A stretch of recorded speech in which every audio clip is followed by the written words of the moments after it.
안녕하세요. 미국에서 살고 있는 30대의 여성입니다. 제가 이렇게 사연을 쓰게 된 건 바로 서방님과 동서 때문이에요. 이들하고는 원래부터 사이가 좋지는 않았지만 그래도 물리적 거리가 있다 보니 서로 큰 소리 날 일은 없었거든요. 그런데 결국 이렇게 한바탕 하게 되었네요. 남편과는 유럽 여행을 하다가 만났습니다. 당시 저는 민박집에 머물렀는데 마침 민박집 주인이 꽤 젊은 나이의 한인 부부였지요. 그래서인지 밤마다 투숙객들과 어울려 술도 한잔하고 야식도 만들어 먹고 그러길 좋아하더라고요. 저도 한 이틀 정도를 같이 어울리게 되었는데 남편 역시 그 자리에 있었답니다. 거기서 눈이 맞은 저희는 한국에 와서도 계속 연락을 주고받았고 이후로 진지한 사이로 발전했어요. 저희 남편에 대해서 이야기를 해보자면 일단 남편은 아래로 남동생이 있는 장남입니다. 시부모님은 건물주이시긴 한데 위치가 서울은 아니고 건물도 소위 꼬마 빌딩이라고 해서 주차장 없는 4층짜리예요. 공실은 전체의 20%도 넘는 것 같고요. 게다가 건물을 올릴 때 대출도 많이 받아서 몇 개 안 되는 점포에서 세받아 이자 내기도 바쁘다 들었네요.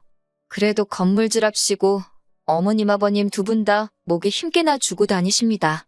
걸핏하면 저희더러 그 건물 안 물려주신다고 협박을 하기도 하시고요. 저나 남편은 그 건물에는 전혀 관심도 없었기에 그런 협박이 크게 효과가 있지는 않았네요. 그런 집안의 애시당초 왜 시집을 간 거냐 궁금해하실 수도 있겠지만 저는 남편 한 사람만 봤어요. 연애하는 내내 매사 저를 배려해주고 책임감 있는 태도가 저에게 평생 이 사람을 믿고 살아도 되겠다는 확신을 갖게 해주었거든요.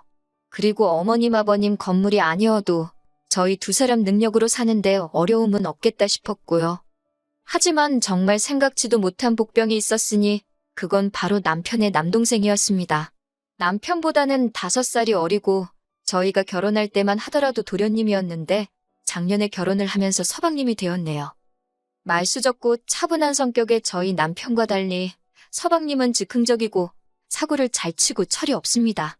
우여곡절 끝에 전문대까지는 졸업했는데 이후로는 제대로 된 사회생활을 못한 걸로 알아요. 그러다 작년에 동서랑 결혼을 하면서 아버님 어머님이 당신들 건물 1층에 카페를 하나 차려주셨지요. 그나마도 남편 말로는 그 작은 카페에서 아르바이트생을 셋이나 두고 쓴답니다. 서방님이나 동서가 뭘 하는지 모르겠다면 남편이 무척 한심해했는데 저는 우리한테 피해를 주는 것도 아닌데 내버려두라 했네요. 까놓고 우리가 차려준 것도 아닌데 이래라 저래라 해봤자 들어먹지도 않을 테고 서로 기분만 상하게 뻔했으니까요. 서방님은 툭하면 자기 입으로 자기가 명색이 건물주 아들인데 이 정도는 하고 살아야 하지 않겠냐며 이것저것 쓰잘데기 없는 걸 어지간히 사나르기 바빴습니다. 정작 집은 월세였고 아르바이트생들 월급을 제때 못 주는 일도 허다했지만 차는 외제차를 끌고 다녔지요. 동서도 뭐 남의 집 딸을 가지고 제가 이러쿵저러쿵 떠들면 안 되지만 서방님이나 동서나 생각하는 게 비슷하니까 같이 산다 싶어요. 전에 듣기로는 서방님과 결혼하기 전 동서는 피부관리실에서 일을 했던 모양이에요. 그런데 여기에도 어이없는 사연이 있어요. 처음에 저희 시부모님께 인사드리러 왔을 때 자기가 피부과에서 일을 한다고 했다대요.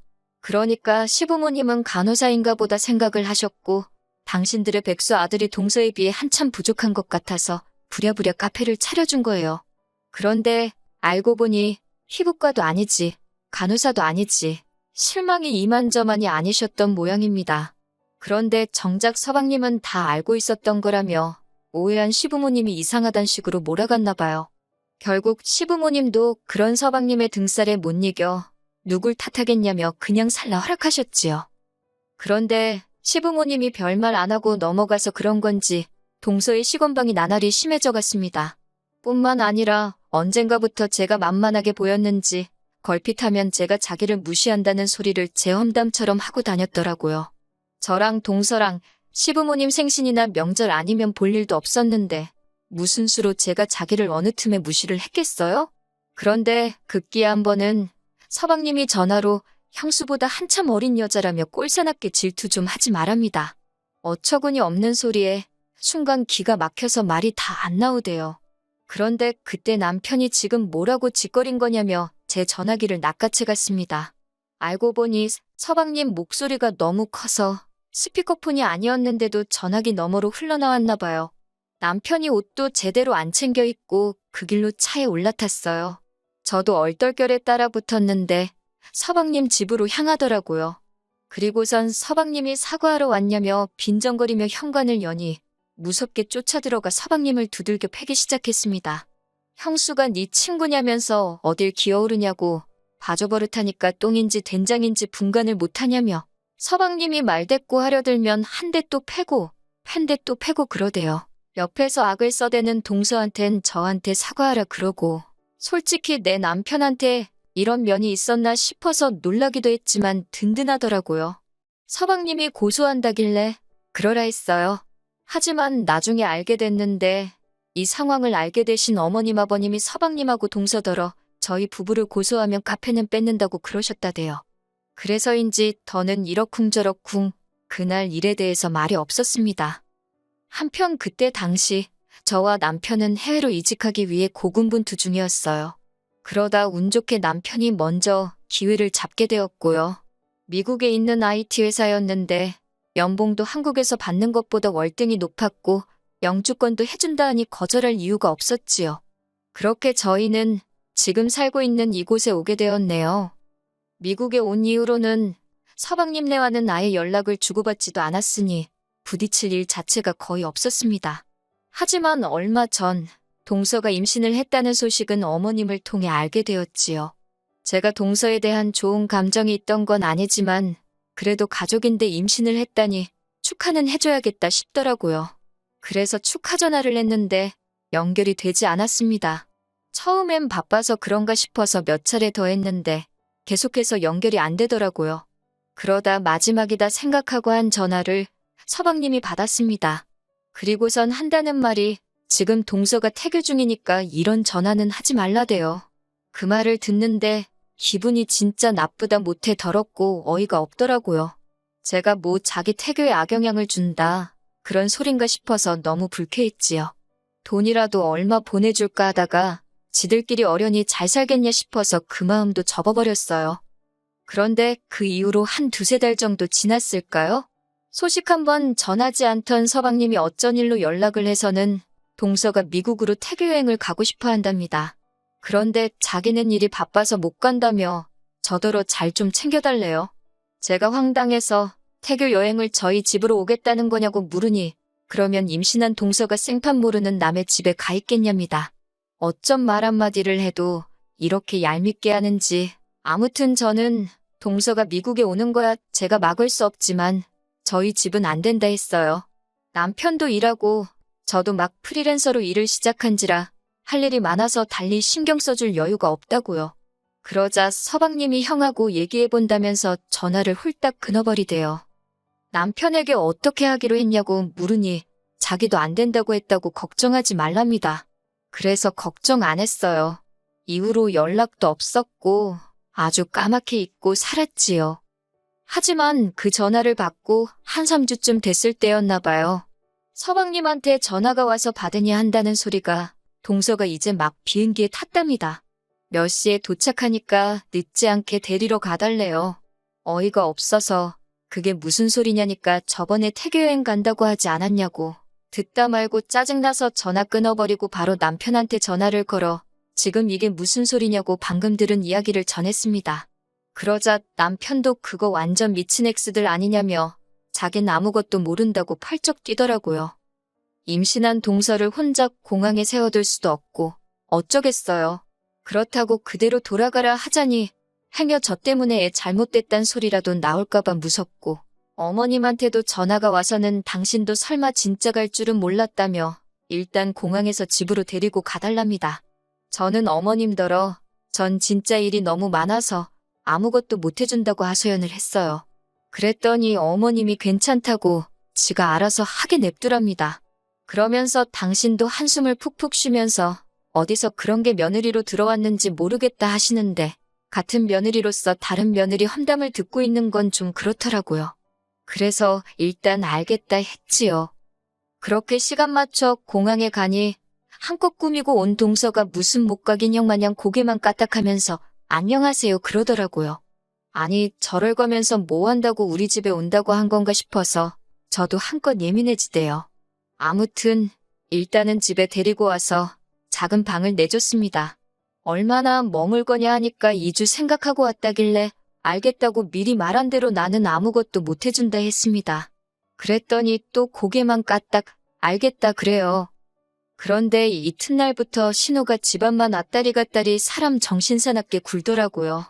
제가 어디 안 가냐니까 말도 안 통하고 길도 모르는데 어떻게 나가냐고 하길래 택시라도 불러줄 거냐니까 택시 타는 건 무섭답니다. 제 차라도 운전하라고 내주고 싶었지만 동서는 국제면허는커녕 아예 운전면허가 없다대요. 내심 제가 운전해주기를 바라는 눈치였지만 저에게는 지 멋대로 온 사람 뒤치다꺼리를 할 여유가 없었습니다. 답답하겠다고 안 됐다고 해줄 말이 그뿐이었어요. 그래도 밥은 차려줬고 빨래도 제가 그냥 해줬습니다. 퇴근한 남편이 그래도 재수 씨도 왔으니 나가서 밥이라도 먹자 그러대요. 그렇게 셋이 나가서 외식을 하는데 진짜 체하는 줄 알았습니다. 식사하는 내내 말도 한마디 안 하고 동서 표정이 뾰루퉁하더라고요. 왜 그러냐 물으니 그제서야 아무것도 아니에요 하고 한마디 하는데 이럴 거면 진짜 왜 왔나 싶더라니까요. 그렇게 한 일주일쯤 지났을까요? 신우가 어디다 막 전화를 하더니 저더러 받아보랍니다. 받으니까 서방님이에요. 서방님이 저더러 지금 임신한 사람 두고서 뭐 하는 거냐입니다. 웬 자다가 봉창 두들기는 소린가 싶어서 뭔 소리냐 하니까 임산부가 있으면 그 사람 배려를 해주는 게 기본 상식 아니냐면서 어떻게 자기 와이프를 데리고 쇼핑 한 번을 안 갈 수가 있냐고 그래요. 어이가 없어서 동서가 애냐고 따졌어요. 그랬더니 임신하지 않았냐입니다. 너무 열받아서 그 임신 내가 하라고 그랬냐고 그렇게 신경 쓰이면 와서 데려가라고 쏘아붙였네요. 그러자 저더러 나이 먹었으면 어른답게 굴랍니다. 어린 동서 서운하게 하지 말라나 어쩐다나. 이튿날 동서더러 짐 싸라고 했습니다. 공항 데려다 줄 테니 한국 가라고 했어요. 지도 자존심은 있었는지 자기도 그렇지 않아도 돌아가려고 했다면서. 동서가 한국에 도착하고서 얼마나 생난일을 찾는지 서방님한테 또다시 전화가 왔습니다. 사람이 그러는 거 아니라면서 동서나 뱃속의 애한테 무슨 일이라도 생기면 다 제 탓이라나요? 그 소리를 들으니 정말 피가 거꾸로 솟는 기분이 돼요. 제가 서방님 떨어 애시당초 임신한 마누라 미국에 혼자 보내는 네 정신머리가 글러먹은 거라고 네 새끼 잘못되면 정신 빠진 너랑 네 마누라 탓이지 그게 왜 내 탓이냐고 마구잡이로 쏘아붙였습니다. 제가 아주 오냐오냐 해주니까 둘 다 눈에 뵈는 게 없는 모양이라고 이따위로 굴거면 나가 되져서도 연락하지 말라 했네요. 그리고 지금까지 연락은 하지 않고 있습니다. 아직 태어나지도 않은 애한테 악담할 생각은 전혀 없지만 부모 될 사람들이 심보가 저런 건 꽤나 걱정이네요. 시부모님은 여자 하나 잘못 들어와서 형제 사이가 이렇게 되었다며 저를 까는 건지 동서를 까는 건지 알 수 없는 소리만 계속 하시는데 속 편하게 못 알아듣는 척 그렇게 지내고 있어요. 남편도 어머님더러 쓸데없는 소리 하실 거면 연락하지 말라고 선을 딱 긋더라고요. 똥이 무서워서 피하나요? 더러워서 피하지. 지들 같은 새끼 낳아서 키워보라고 그 한마디는 꼭 해주고 싶네요.